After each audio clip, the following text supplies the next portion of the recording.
Hi, everyone. Thank you for joining us for today's webinar on crisis communications in the times of a pandemic with our partner, National Public Relations. We'll be talking about how organizations can maintain your brand while facing financial challenges and business uncertainty. I'm Harrison Roos, Director of Campaigns at the Canadian Chamber of Commerce, and I'll be moderating today's webinar. I also want to acknowledge national support of the Canadian Chamber of Commerce and the Canadian Business Resilience Network, or CBRN. As challenging as the past 6 months have been for so many of us, it's been heartening to see how many businesses and organizations have come together through CBRN to support one another. In today's webinar, we're going to gain some very valuable insights on crisis communications, because how a business communicates in the era of the COVID-19 pandemic is key to its future success and sometimes its very survival. As consumer behavior changes, supply chains become disrupted, and employees and employers navigate uncharted territory and potentially uncertain futures, the importance of a well-crafted crisis management plan is becoming ever clearer to Canadian enterprises of all types and sizes. We're very fortunate today to be able to hear from National's Mark Boutet and Larry Markowitz. Mark joined National Public Relations as Vice President, Financial Communications and Investor Relations in May 2017.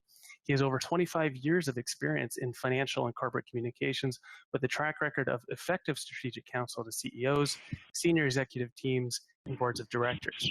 During his career, he's been involved in mergers and acquisitions, divestitures, restructurings, IPOs, and has helped raise capital for both public and private companies. Larry, meanwhile, is the Senior Advisor, Financial Communications and Investor Relations with National. He's spent 15 years as a business lawyer practicing securities law, competition law, and foreign investment law. More recently, he's also helped launch several businesses, including an award-winning social enterprise that finances clean energy projects. Gentlemen, thank you both very much for taking the time to share some of your expertise with our group, and I'm happy now to turn the floor over to you, Mark. Thank you, Harrison, and welcome everyone. Thank you for being with us this afternoon. Before I begin, just a little word on National Public Relations. We are the largest PR firm in Canada. While both Larry and I are based in our Montreal office, we actually have offices across the country, going from Vancouver all the way to Halifax, and we offer a wide range of services going from public relations to digital communications, financial communications, and government relations. Now, let's turn to our topic for this afternoon, which is really about crisis communication and why reputation management in the times of a crisis is really important. I think that everyone on the call today agrees that how you manage an issue and how you manage a crisis certainly has an impact on your reputation. I think that the pandemic that we have experienced more severely certainly has impacted every organization in Canada in different ways, because when you think of airline companies, for example, they have had to deal with going to absolutely zero revenues, laying off some employees, while when you look at other industries, it's been a different stories where, for example, grocery stores have had to meet with more demand and many strained resources. But in any event, how they stepped up to the challenge and how they face these challenges has impacted their reputation, because either in a negative way, because how they reacted and how they communicated with their employees, their consumer or governments or other stakeholders may have had a negative impact, or it may have reaffirmed the perception that the different stakeholders had of the company. So when we look at this slide, today we're talking about the pandemic, we're talking about COVID-19, but we all know that eventually this will pass. And you also have to think about going forward, what are the types of different triggers that could cause a crisis within your organization. So eventually they can range from corporate decisions, labor relations, dispute issues, merger acquisitions, restructuring. It can be related to projects or products, a recall of a product. a social media crisis related to your customer service. It can be something that is completely external to the organization, whether it's a legal issue, a regulatory issue, or it also can be something that is related to safety and emergency, natural disaster, for example, an explosion, a fire, or all these types of events. So the main message that I will repeat a few times today is really that while crises are unforeseen and unexpected, it might seem counterintuitive to say this, but you can actually prepare for most of the crises. And uh, so let's talk about a few basic principles for effective communication. And here, these principles apply both when things are going well as when you are in a crisis mode. But certainly, they become very crucial when you are in a crisis mode. The first element is that communication to all of your stakeholders must be clear and relevant. People are looking for clarity in a crisis situation. They're looking for leadership. They want to understand their role and responsibilities. Now, as we look to a potential second wave of the COVID-19, your employees, for example, they need to feel safe and they need to feel informed about how you are prepared for a potential second wave. Your customer needs to be reassured that you will be able to deliver the products that they need to ensure their own survival or to respond to their own customer needs. Um, the second element is that communication must be authentic. So, you have to be transparent.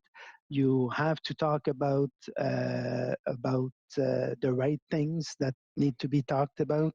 You don't want to sugarcoat uncertainty when there are uncertainty.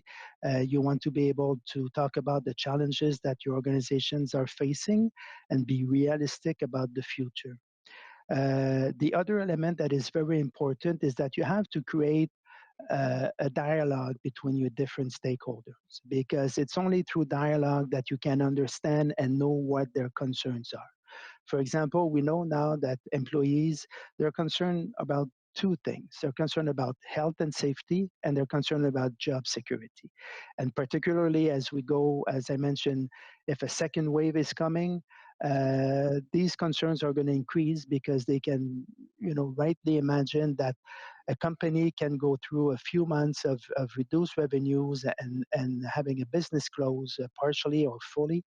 But if there is a second wave and the business has to close again, then it might be a different scenario in terms of the of what will have to be what will have to occur within the company. And the last point is that you need to communicate in good times as well as in bad times. And don't forget that in good times, it's really the time where you're able to build goodwill with your different stakeholders, whether they're customers, employees, governments, suppliers. And it's during that time that you really want to build a relationship with the different stakeholders, because when you are in a crisis, you will be starting ahead with those different stakeholders. And when you are in a crisis, the instinct is to turn inwards and not talking about the crisis. But you have to remember when there is a void, then and when you're silent, then rumors will take over and they will take a life of their own, and then you're in a situation where you're actually losing control. So the recommendation as we're looking to a potential second wave is clearly that you would need to, don't hesitate to over communicate with your different stakeholders in terms of how prepared you are, and the different protocols that you have in place, and all of the health and safety issues that you are able to deal with. I also want to go back on the third point when I talked about having mechanism for dialogue. So, it's really about, for example, for employees, you can have Teams meetings with employees to really get their feedback. You can have employee survey. You can have employee engagement survey so that you're really getting feedback from your main stakeholders in terms of what they're thinking about and what they're concerned about. And all of the communication that you would be having during a time of pandemic, obviously, empathy is key, and really show that you are being attentive and showing empathy to your different stakeholders. So I'll go quickly on the next slide, which is really what is a crisis. So it's a sudden event, it's unforeseen, and as I mentioned, it's not because it's unforeseen that you cannot be prepared for it. It really disrupts the day-to-day operation of your business. It creates a challenge from a reputation perspective, and it calls for immediate action. Obviously, when you are faced with a crisis, you quickly have to identify whether it's a health and safety crisis or it's only a reputation crisis. Because obviously, if there is, for example, if there's a train accident, if there's a gas explosion, if there's a concern for safety to your employees or to your stakeholder, that has to be your priority, obviously. Um, how your organization is able to cope with a crisis really rests on three key pillars: preparation. And when we advise client on crisis communication, we always recommend to them that they would prepare a crisis communication plan. And in a crisis communication plan, what you have there is you identify the most likely risk that the organization can face. Uh, if you're in a bank, you know it can be a breach of personal information. If you're a train company, it can be a train accident. If you're a bank, it can also be a fraud situation. So you identify all of the different scenarios. You identify the severities of the scenarios on the reputation of the organization, and you also identify the probability of each scenario happening. And once you have done that, for the most likely scenarios to happen, you can prepare in advance in terms of identifying who the key stakeholders are, putting in place a crisis communication team, and having the names of each individual who would be a member of that team, with all of their personal information to be able to reach them on a timely basis. And you can prepare a lot of the communication document and messaging that you would have. Obviously, once you are in that crisis, likely the messages that you have prepared are not going to apply 100%, but if they apply 50% or 75% of the time, then at least you're not starting from a blank page during a crisis. So when we think about the current pandemic, my question for you would be, how prepared are you for a second phase of the pandemic? How prepared are you if in your organization there's an employee that has been declared with COVID-19 and has to go back home? How will your employees react? So for that scenario, which is a real potential scenario, my recommendation and our recommendation would be that you prepare in advance. I mean, it's easy to prepare all of the communication related to the health and safety protocols that you have in place, the measures that you would have in place if that scenario occurs, because also when you are able to react quickly and on a timely basis, then you are perceived as being in control. And if it takes you 24 hours to react to a scenario like that, which is highly likely, then it creates more uncertainty within your different stakeholder group, and particularly with your employees. And if you do have a situation where you have a case of COVID within your organization, I apologize for this. You have to think you have to think about. Okay, hold on, Larry. Can you take over? Sure. Well, it's a question of preparation, really. The whole idea of preparing your organization, your materials, and reaching out to your different stakeholders on a timely basis. So that's what Mark was trying to get across there, just the basics of all that. It's important to take quick action. As he said, you know, if you end up taking 24 hours to respond, especially if it's something that's before the media, you're going to end up in a situation um, where you're going to appear very slow. We have a 24-hour cable news network type of scenario nowadays, plus social media. So you have to be quick. And as Mark mentioned, you can anticipate a lot of the problems that you might encounter. You know, unfortunately, if you have a large workforce, someone's going to get COVID. And if they were in your office or your plant, well, you'd better be telling everyone about all the protocols you followed so that they'll feel safe and that they'll feel that they continue to want to work for you. It's part of your employer branding, in fact. So, that's the importance of being quick. That you, Mark? Yep, I'm Yeah. back. So I finished the last slide, and I just talked about how you should be timely in reacting, especially with 24-hour news and social media and all that. Yeah, So I don't know what else you absolutely. wanted to add to that on Yeah, this slide. no, I think that's fine. So let's go on to the next one, and I apologize again for the barking. So in terms of the goals in a time of crisis, it's really like in an emergency room, right? I mean, there are three main goals. The first one, for example, is to stop the bleeding, to stabilize the patient, and then to move into a recovery phase. So so really, as Larry mentioned, it's really about being timely and being able to respond quickly to the crisis.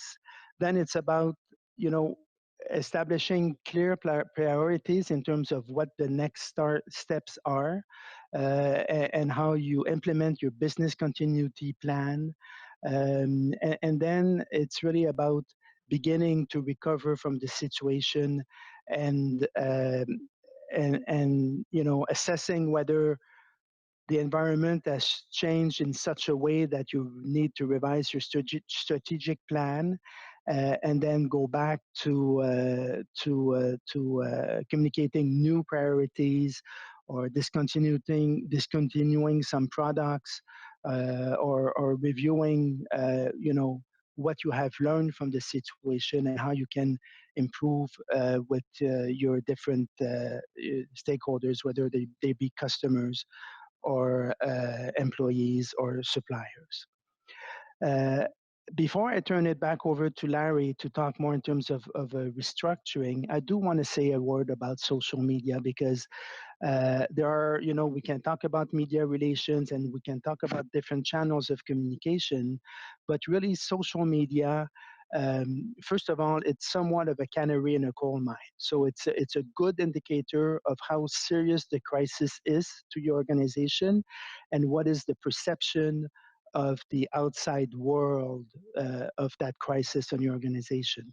So, for example, when you go into a crisis, monitoring Twitter is a very good idea, and it is a strong recommendation, because if you see that it's gaining traction on Twitter, which is really a network of influencer, then you can anticipate that the intensity of the crisis is going to be quite high. If there's low social media activities from external influencers, then you can expect that probably you will be able to manage the situation in a more easier manner. But also, in terms of preparing, if you have different social media platform, it's also where crisis situation can go out of control.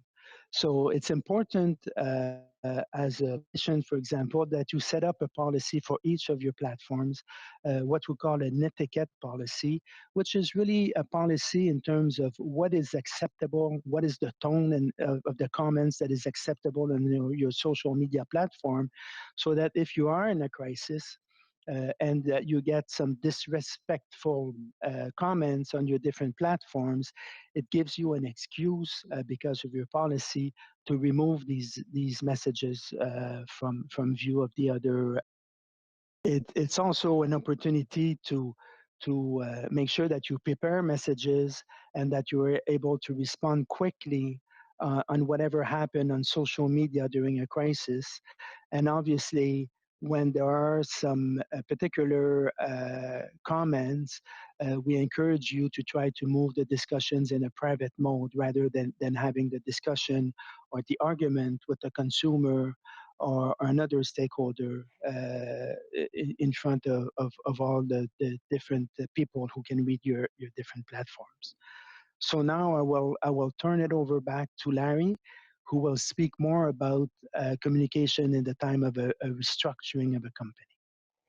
Thank you, Mark. So we all know that the pandemic is the mother of all crises. It's clearly led to sub-crises in the health and social services areas, health of your workers, but it's also led to crises that are economic. Obviously, a lot of businesses are suffering. Their cash flow has gone down all of a sudden. And they have to take actions to preserve their cash flow. And when you do this, there are repercussions, and it's best if you communicate them. There's layoffs of employees that are possible. You may be renegotiating your terms of payment with your various suppliers, your landlord, that sort of thing. Some companies have gone so far, or will be going so far, as to file with the court for protection from their creditors, the famous Chapter 11, which is actually an American term. In Canada, it's called the Companies Creditors Arrangement Act. Some examples that you've all heard of are Cirque du Soleil. I mean, they had 40 shows going on. Now they have 0, so they have a big cash flow problem, and they're now restructuring, or they're in that process. Other retailers include David's Tea, Aldo, Reitman's. They needed a breather from having to pay their creditors, and they got that by filing with the court under the CCAA, the Companies Creditors Arrangement Act. Just last week, Mountain Equipment Co-op basically sold itself and is no longer a co-op.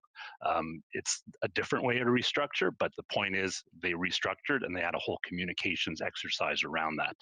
But even if you're not restructuring, maybe you're just making a few cuts, you have a small business, you don't have to apply to the court for protection. A lot of what I'm going to talk to you about is still, I think, useful information, useful advice to keep in mind. So the context of a restructuring. A restructuring is really the opportunity to re-examine your business model. And the goal of that re-examination is to optimize that business model for the long term. So always think long term when you're doing a restructuring or reorganization in this sort of situation. One of our colleagues at National used the metaphor of a forest fire. Yes, a forest fire is very destructive, but it also allows for a new bunch of trees to eventually grow once all the brush is cleared away. So keep that image in your mind, if you will. And the process takes a while when you do a restructuring, because there's negotiations with creditors and so forth. You have to figure out what your plan is. So you need to maintain the confidence of your key stakeholders along the way. You mustn't forget to communicate with them. And also you mustn't forget to also protect your reputation, which is highly important. Whoops, I'll just move on to the next slide. Excuse my moving papers around here, but I just want to follow where I am. Your goal in a restructuring really starts with your key messages. So you're going to have several main messages. No matter what the situation is, your main message is that this restructuring is necessary for long-term survival. And that's something you should impart upon your employees, your suppliers, everybody. Always keep that in mind. Keep your messages simple. Although I am a lawyer, do not use legalese. Do not talk like a lawyer when you are getting your messages across. And a good example of this, although a slightly different context, was early in the pandemic. New York Governor Andrew Cuomo, at his, I think he's a lawyer, at his daily press conferences, instead of saying something like, "By the power vested in me by the Constitution of the state of New York, I hereby order you to remain in your principal residence," he simply said, "Stay home, save lives." 4 words, means the same thing, and people actually listened and understood that. So keep that in mind, whatever your message is and whatever the context. I mean, that's just a basic of communications, I think. Be consistent with your key messages, but adapt them to your various audiences. And we'll get to the audiences in a few moments. I'll give you an example right away, though. The employees, their concern, as Mark said, is for their job security. So you'll want to emphasize that aspect, the fact that you have long-term vision for the company and not everyone's going to lose their job. This is something you want to get across. Be responsive in your communications. We discussed that earlier. And update your communications. If there's new news, especially in the era of the pandemic, don't be afraid to get out there and talk about it very quickly. I'll just move on to the next slide. So I mentioned stakeholders. This is your audiences. You have many audiences. You can identify them ahead of time. You know your business. A lot of the ones I have listed here are ones that apply to most companies. But at the end of the day, all of these stakeholders are posing the same question. They're asking, am I going to be okay? Now, the context is different, but that's the question. So you have to answer that question with every communication that you do. You should prioritize which stakeholders to speak with and at what time. So that's some strategic thinking there. Maybe I'll go through a few of them and just give you an idea of what to keep in mind for each. So secured creditors. When you're reorganizing your company, especially if you have a court administered process, you're going to have to pay special attention to your secured creditors because they have the power to shut you down. And any negotiation you do with your creditors that has to be approved by creditors in order for your company to survive long term is going to have to be agreed to by the secured creditors. They're essentially going to have to grant you forbearance. They're going to have to agree not to realize on their security. So you want them on your side. Now, that doesn't mean you put an ad in the newspaper. You speak to them privately, but have your messages ready ahead of time and do things in a strategic way. Your employees, very important. You want to retain your employees. Yes, you may be laying off some people, but the ones who stick around, they have to keep the business an ongoing business. You don't want your employees to all quit and move to your competitor down the street. You want to prevent panic. You want to address their health and safety concerns and their job security concerns, which Mark noted are the two main concerns that employees have regardless of the company we're talking about. Your suppliers, and this includes your landlord, they want to know that they're going to continue to be paid going forward.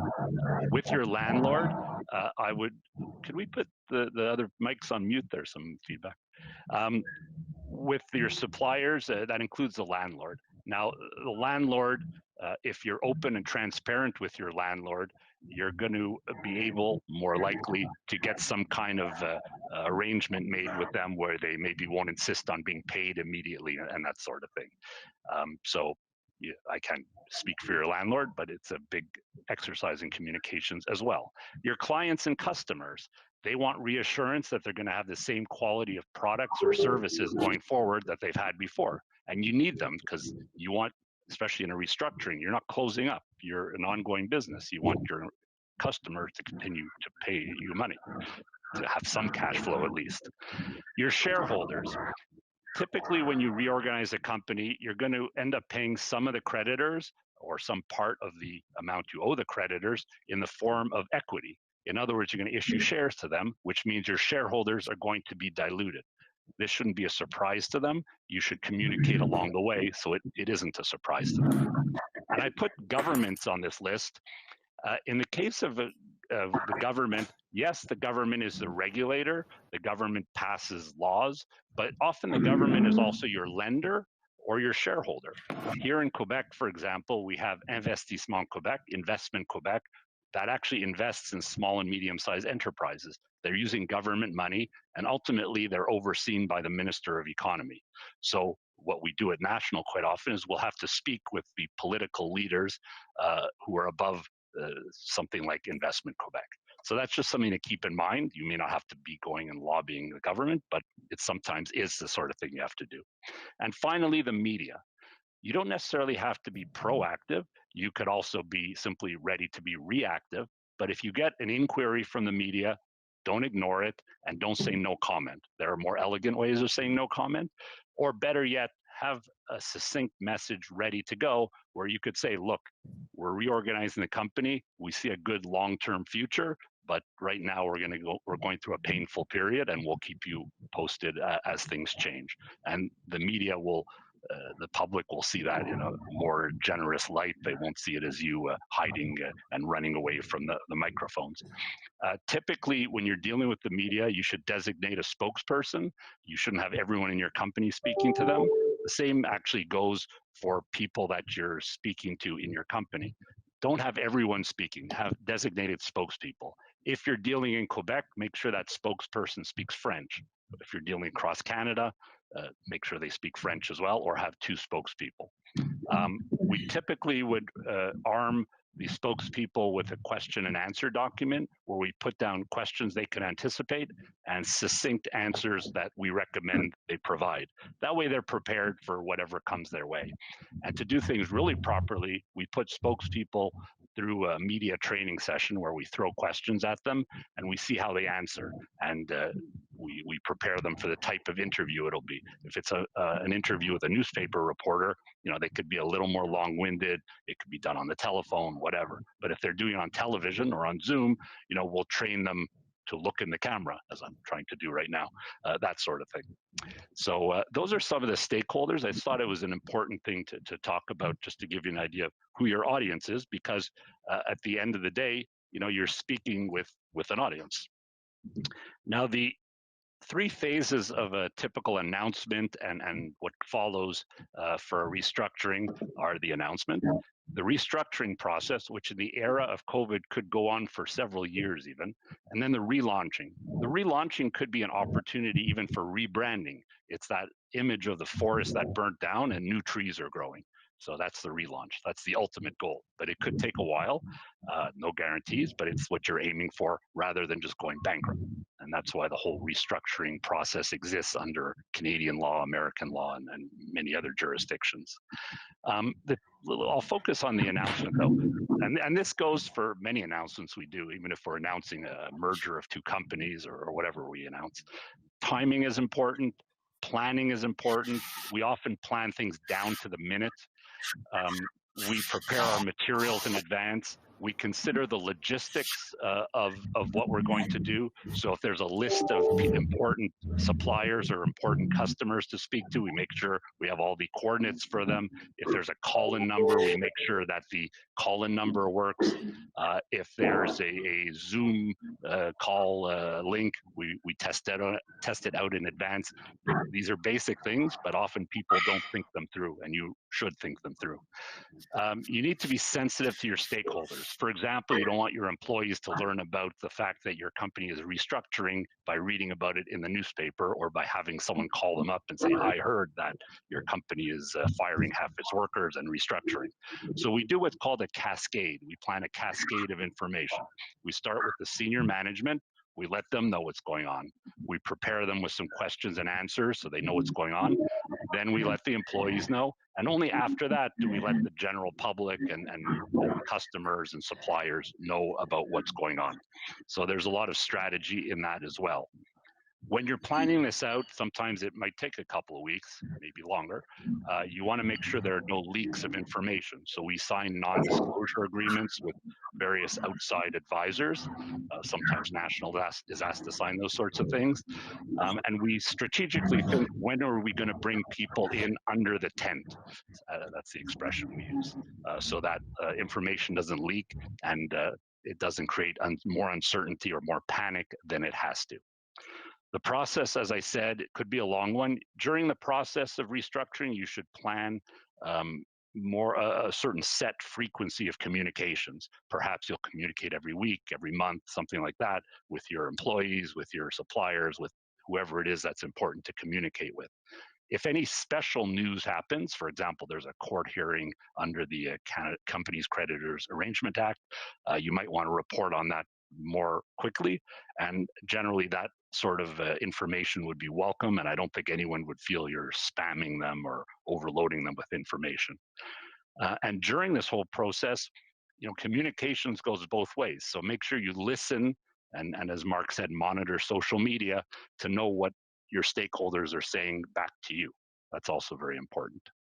And then once you relaunch, as I said, you could rebrand. You want to demonstrate also that the company is in good shape, and that there's a good potential for the company in its new form, its new leaner and meaner form, to survive for a longer time. So that's sort of an overview of restructuring and the communications principles involved in it, and we could get more into that at the question and answer period. But I'd just like to wrap up our conversation before that.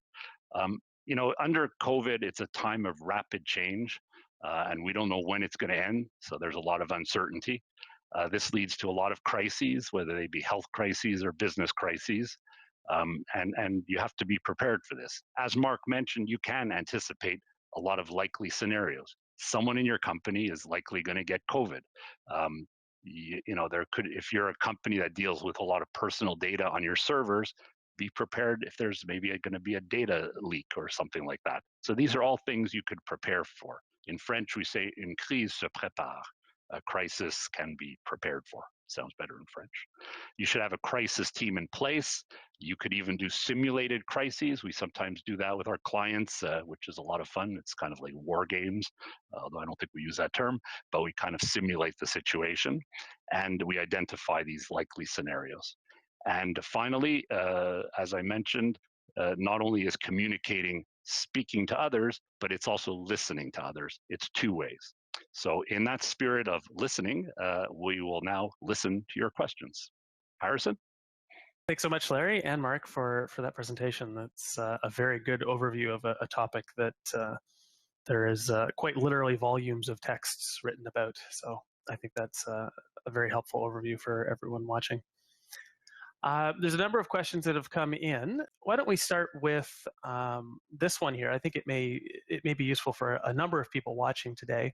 And it's, how does an organization without a dedicated communications team manage to do the sorts of things you've just spoken about? That's a good question. Obviously, when you are in a crisis, there's a lot of communication that needs to happen. And I will, you know, a recommendation would be to go to an outside consultant. It doesn't have to be a major firm. I mean, there are some freelancers out there if you are a small organization, but I would strongly recommend that you get help from some people who are experienced in dealing with different types of crises, because it really has a serious implication on your reputation and your brand, and your brand is really your most valuable asset. So you know, at the end of the day, I like to say that, you know, communication is not an exact science, and it's a lot about having a sound and a good judgment. So, you know, that's also a basis to start from in terms of, you know, just thinking about your, you know, really doing a stakeholder mapping and identifying each of the different uh, audiences that you need to speak to, and identifying each of their different concerns and which concerns must be addressed. So that would be certainly a starting point.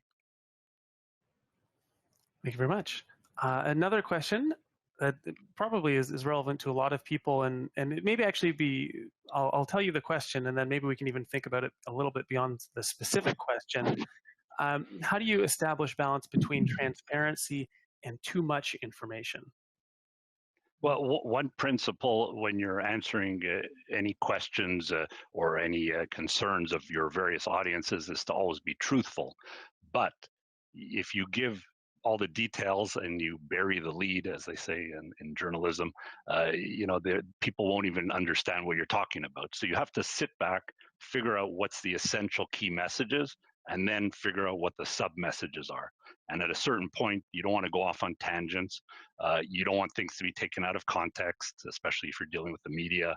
So you should always be truthful, but doesn't mean you have to spill your guts and start going off and talk about your childhood or something. I mean, you gotta start with what is relevant to the situation at hand.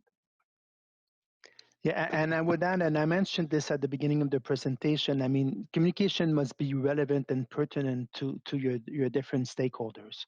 And that's really the key. And it's about understanding their issues and their concerns so that you're able to respond to them. But that being said, on the question right now in the pandemic, of all of the questions related to the government guidelines, how your organizations are following those guidelines, really the health and safety issue. Uh, Given the environment that we are in, I would say over communicate on these issues rather than underestimate the anxiety that they may create if you don't communicate enough. I was curious as well, related to that, what's your take on, as you communicate across audiences, how much do you want to make sure you're saying the same thing to each audience in terms of consistency versus tailoring your messages depending on who you're speaking with? I think that the tone may change, but especially in this day and age, everything ends up on Facebook. I mean, you can't say different things, definitely not. But the tone would change. So if you're talking to your creditors, you could say, "Well, we're laying off 20% of our workforce. Don't talk about workforce ever again." When you're talking to your workforce, well, then you might want to show a little more empathy than that.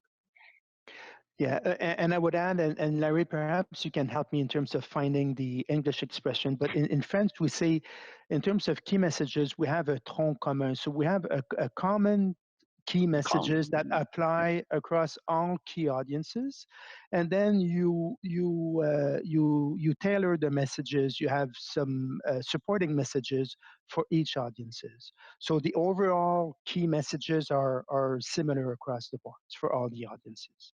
A common trunk. It's sort of the image of a tree has a base, and then you go off in different directions depending on your audience. But again, it sounds better in French.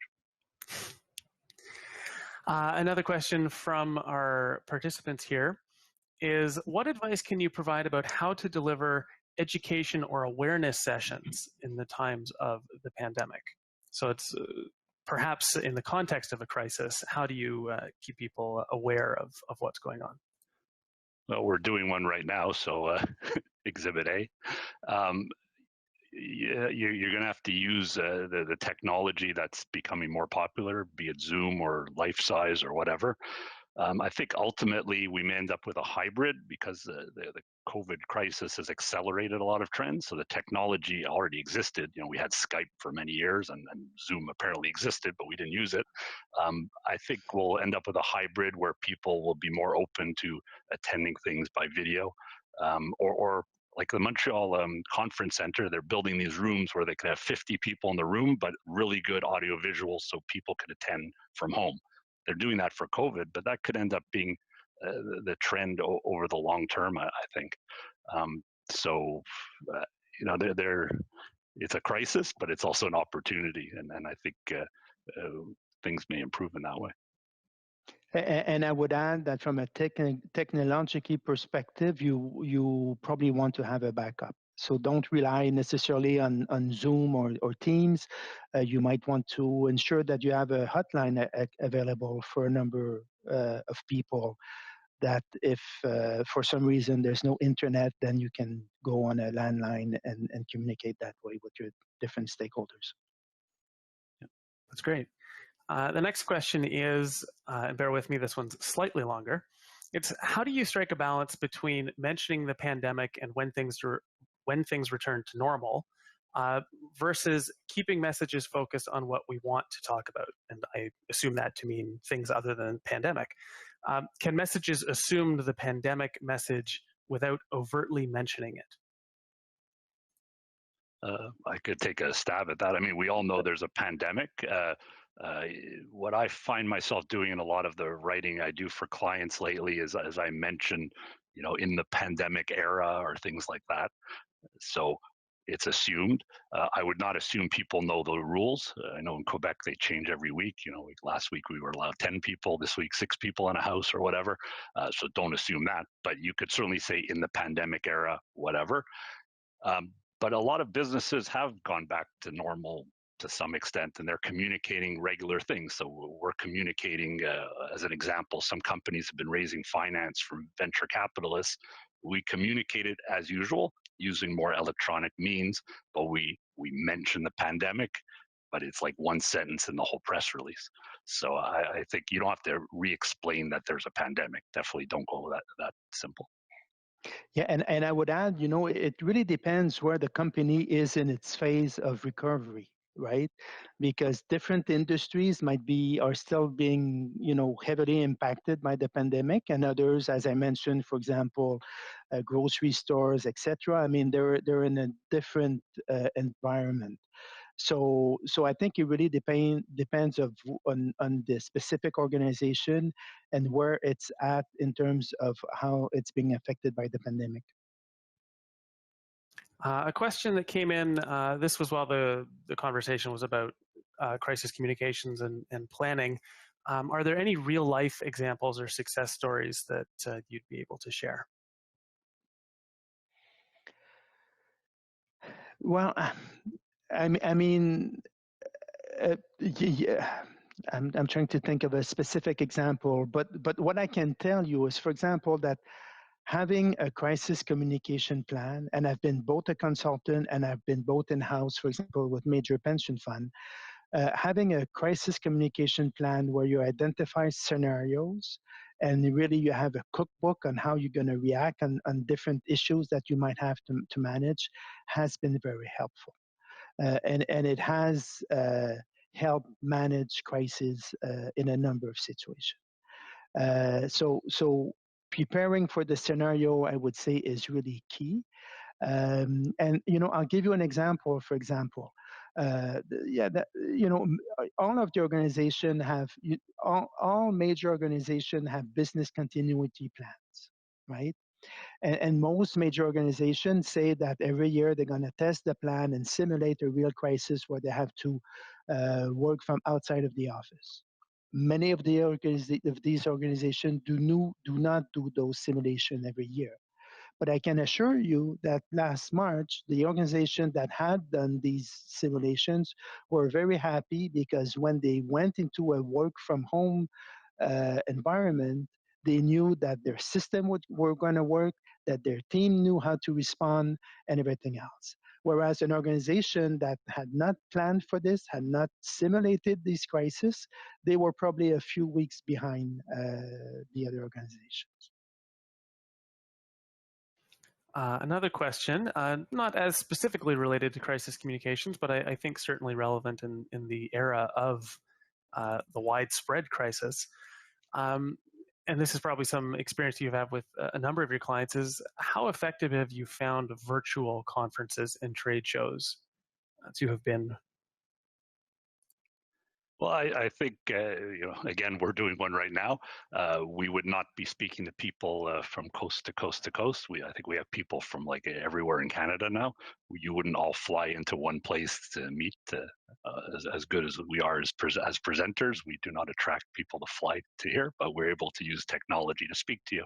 I gave a talk recently where people in Europe and South America and North America were on the call. It was really cool. So there are opportunities actually by using technology. Yeah. And I would add that just like any event that you would do in a physical environment, you have to be creative in terms of how you do it.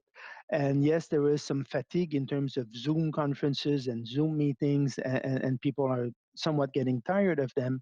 But if you are creative about it, and if, don't forget the social aspect of it also, because many employees are still working from home. And there's a lack of social interaction. So if as part of that event you plan for a social networking event, then it might also add something to the event itself. One last question here, and it's from a little bit of a different perspective. This would be from the customer perspective, and it's how's the customer's journey, their path to purchase changed during the pandemic? I mean, there's the rise of e-commerce, I guess, and if your communication addresses that, I guess that gives you some advantage. I don't know, Mark, do you have any ideas? A lot of it is not specific to communications. Well, again, it would depend on a different range of industries, right? But I would say that repeat the question again, please? It's how has the customer's path to purchase changed during the pandemic? Yeah, I think it really depends on the different industries. Certainly, we see that e-commerce has taken, is going very quickly, but you know, we can talk about the path to commerce, but we can also think about customer retention. And I'll give you a real life example of a customer of ours who is in the payment processing sector, and they're mostly in the hospitality sector. And what they did right from the start of the pandemic, they decided to stop charging for the terminals to their different restaurant clients because the customers, their businesses were closed. So, it goes back to reputation management, but I'm certain that by doing that, uh, once the restaurants open back up and once they have an opportunity whether to change supplier, they'll think twice because they will remember how their current supplier has considered them during a time of crisis. So yes, we can talk about the experience to purchase, but also think about customer retention in the time of a pandemic because it's easier to keep a customer than to gain a new one. And you'll So be remembered for how you treated your customers in a difficult time. And Mark gave a great example. So it's very much, it seems like you're focusing there on the reputation side of things, relationship management. Absolutely. And that's actually basically all the time we have today for today's webinar. So Mark and Larry, thank you very much. I turn it back over to you if you have any final summary or concluding remarks. It was our pleasure to do this. I don't know, Mark, if you have anything to add or any overarching message. I mean, my overarching message would be is that the preparedness is key to any issues management or crisis communication management. And while a crisis is unforeseen, it doesn't mean that you cannot prepare for it. Very good advice. Thank you so much to both Mark Boutet and Larry Markowitz for the time today, and to National Public Relations for your ongoing support of the Canadian Business Resilience Network and the Canadian Chamber of Commerce. And on behalf of the Canadian Chamber of Commerce, a big thank you as well to everyone who's joined us here today. You can learn a lot about the Chamber's efforts and the resources that are available through our website, chamber.ca. Thanks again, everyone, and take care.